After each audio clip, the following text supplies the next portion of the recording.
اتنا خطرناک ہے، جو سماج کے لیے انتہائی دشوار ترین ہے۔ یہ سیریل کی نحوستیں، یہ سیریل کی لعنتیں ٹی وی کے ذریعے سے تمہارے گھر کے اندر آ رہی ہے، یہ فلموں کی لعنتیں ٹی وی کے ذریعے سے تمہارے گھروں کے اندر آ رہی ہے۔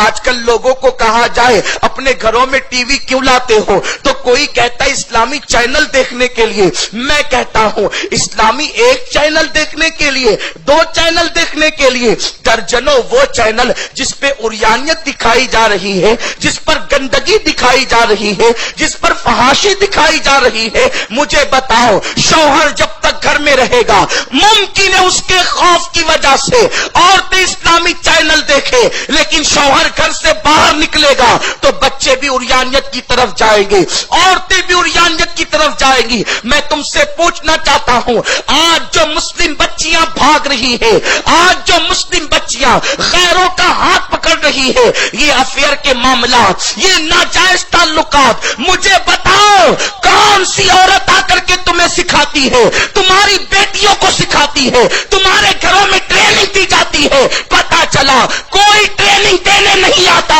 اگر یہ بچیاں سیکھتی ہے تو سیریل کے ذریعے سے سیکھتی ہے، فلموں کے ذریعے سے سیکھتی ہے۔ 1-2 چینل کی وجہ سے گھر میں ٹی وی لا کر کے تم اپنے لیے قیامت بپا کر رہے ہو، تم اپنے گھر کو جہنم کا ایندھن بنا رہے ہو۔ مجھے بھی گھر میں لانے کا بڑا شوق ہے، لیکن ٹی وی گھر میں لانے والوں اور سیریل کے دروازے کھولنے والوں، تم گویا کہ اپنی عورتوں کے لیے ناجائز راہوں کو ہموار کر رہے ہو، اپنی بیٹیوں کو آوارگی کا رستہ دکھا رہے ہو۔ جب بھی لوگوں نے قرآن و سنت سے منہ پھیرا ہے ان کو رونا نصیب ہوا۔ اللہ کے رسول صلی اللہ علیہ وسلم نے قیامت کی نشانیوں میں سے ایک نشانی یہ بھی بیان کیا، جب یہ حدیث سامنے آتی ہے تو کلیجہ منہ کو آتا ہے۔ آقا فرماتے قیامت کی نشانیوں میں سے ایک نشانی یہ ہے کہ اکثر بچے ان کے باپوں کے نہیں ہوں گے، وہ کسی اور کے ہوں گے۔ زنا اتنی کثرت سے ہوگا کہ بچوں کی اکثریت ناجائز ہوگی۔ آج آپ اس کو بھی دیکھ لیں، اور میری زبان حیا اس بات کی اجازت نہیں دیتی کہ میں ان الفاظ کو اپنے الفاظ میں تشریح کر کے آپ کے سامنے پیش کروں۔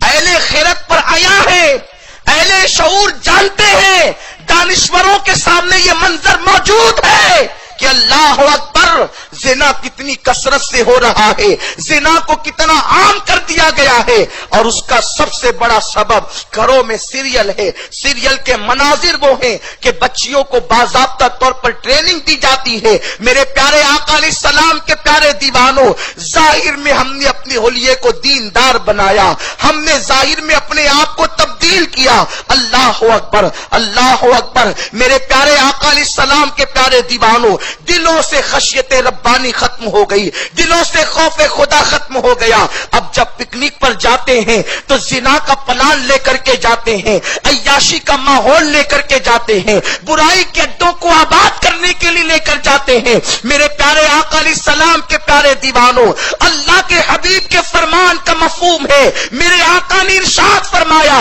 بعض گناہ ایسے ہیں جن کی سزا اللہ دے یا نہ دے مولا کبھی معاف کرتا ہے، کبھی سزا دیتا ہے۔ بعض گناہ ایسے ہیں جن کی سزا دنیا میں دیتا ہے اور آخرت میں بچا لیتا ہے۔ بعض گناہ ایسے ہیں جن کی سزا دنیا میں بھی دیتا ہے، آخرت میں بھی دیتا ہے، لیکن کچھ گناہ ایسے ہیں جن کی سزا دنیا اور آخرت میں ملتی ہے اور اس کی سزا نسلوں تک اللہ دیتا ہی رہتا ہے۔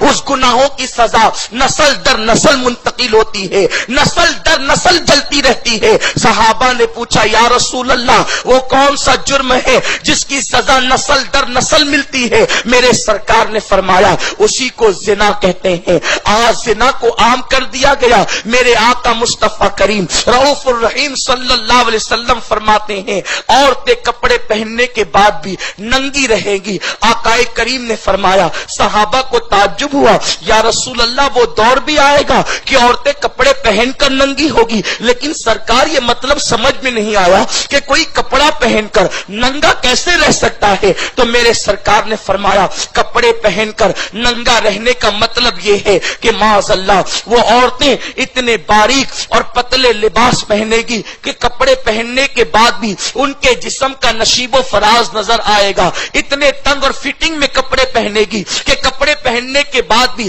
جسم کی حیات قضائی نظر آئے گی۔ میرے پیارے آقا علیہ السلام کے پیارے دیوانوں، آج وہ کپڑے پسندیدہ نہیں ہو گئے، آج ان کپڑوں سے محبت نہیں ہو گئی۔ آج ہر آدمی چاہتا ہے کہ میری بیوی کی عزت محفوظ رہے، میری بیٹی کی عزت محفوظ رہے، میری بہن کی عزت محفوظ رہے، سب کو عزت محفوظ رکھنے کا خیال ہے، لیکن ہیرو ہیروئن کے انداز میں کپڑے تو ہم ہی خرید کر لاتے ہیں۔ کیا تمہیں پتا نہیں آج ہاف آستین کے کپڑے، آدھی آستین کے کپڑے شوق سے پہنے جاتے ہیں، دیور کے سامنے وہی ہاف آستین، بھائی چچا زاد بھائی کے سامنے وہی ہاف آستین، بلکہ سگے بھائی کے سامنے وہی ہاف آستین، جیٹ کے سامنے وہی ہاف آستین۔ فقہا فرماتے ہیں، فقہائے احناف کا یہ فتویٰ ہے کہ ایک بچی اگر جوان ہو گئی ہو تو وہ اپنی ماں کے سامنے کوہنی کے اوپر کا حصہ بلا عذر شرعی کھول نہیں سکتی، اگر اس نے کھول دیا تو یہ مانتے ہو جس نبی کے کہنے پر اسلام کو حق مانتے ہو اسی رسول کا فرمان ہے، تم جیسا کرو گے تمہارے ساتھ بھی ویسا ہی کیا جائے گا۔